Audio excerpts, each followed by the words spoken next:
I welcome you and your delegation to India. We meet at a time when the world is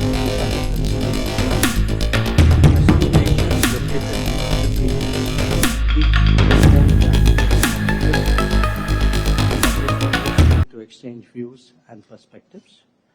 Our bilateral relationship has also progressed steadily, but nevertheless needs constant tending. India and Poland have traditionally enjoyed warm and friendly ties. In recent years, it's been marked by high-level political exchanges and vibrant economic and people-to-people ties.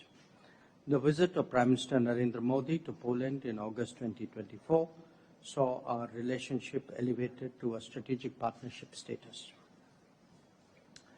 Today, Deputy Prime Minister, we would review the Action Plan 2024-28, through which we seek to realize the full potential of our strategic partnership. We will also discuss ways to take forward our cooperation in trade and investment, defense and security, clean technologies, and digital innovation. Poland is one of India's largest trading partners in Central Europe.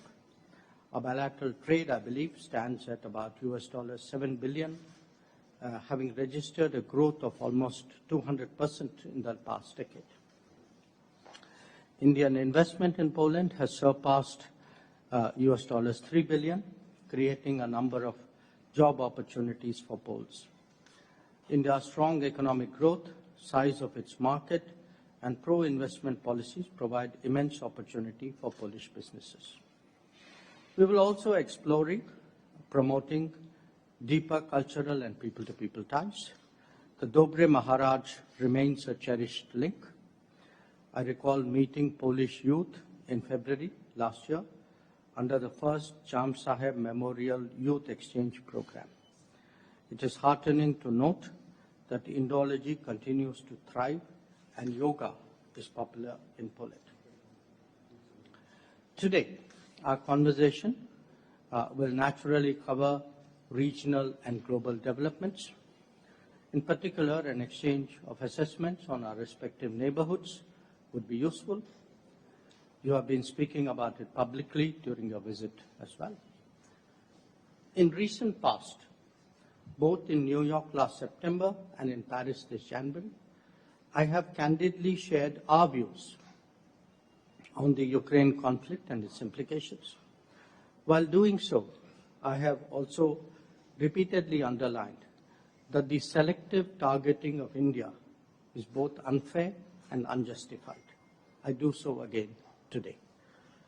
Deputy Prime Minister, you are no stranger to our region and are more than familiar with the long-standing challenges of cross-border terrorism. I hope at this meeting to discuss some of your recent travels to the region. Poland should display zero tolerance for terrorism and not help fuel the terrorist infrastructure in our neighborhood. Once again, a warm welcome, and I request you for your opening remarks. Inviting me, as I've already mentioned, I was delighted to be attending for the first time the Jaipur Literary Festival, a great global cultural event. As you said, I have been to India many times before, both privately and officially, but for the first time since the establishment by our prime ministers of the strategic partnership. And as you said, we want to review the progress and the perspectives. We seem to be the dynamic countries in our regions, and therefore we should explore the opportunities that there are. We are also countries that were colonized in the 19th century, so we have particular sensitivities in that area. I completely agree with you on the need to counter trans-border terrorism. Poland, as you may have heard, has been a victim of both arsons and attempted state terrorism when a Polish railway line was blown up under a moving train, just very recently. fortunately, through the incompetence of the terrorists, there were no casualties. I also completely agree with you on the unfairness of selective targeting by tariffs, and we in Europe know something about that also, and we fear that this is progressing to a global trade turbulence.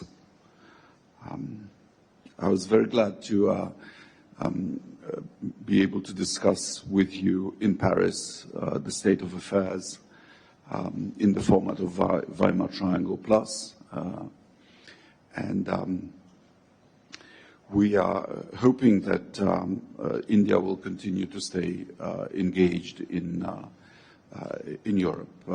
We've noticed that you are establishing embassies everywhere in Europe, which means that you are serious about relations with the European Union.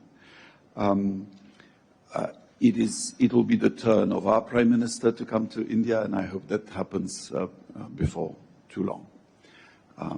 Again, thank you for inviting me, and I'm looking forward to our exchanges. Thank you very much. Of course, the selective targeting is not limited to tariffs. I think there have been other forms of selective targeting, but we will discuss that. So once again, thank you, Press.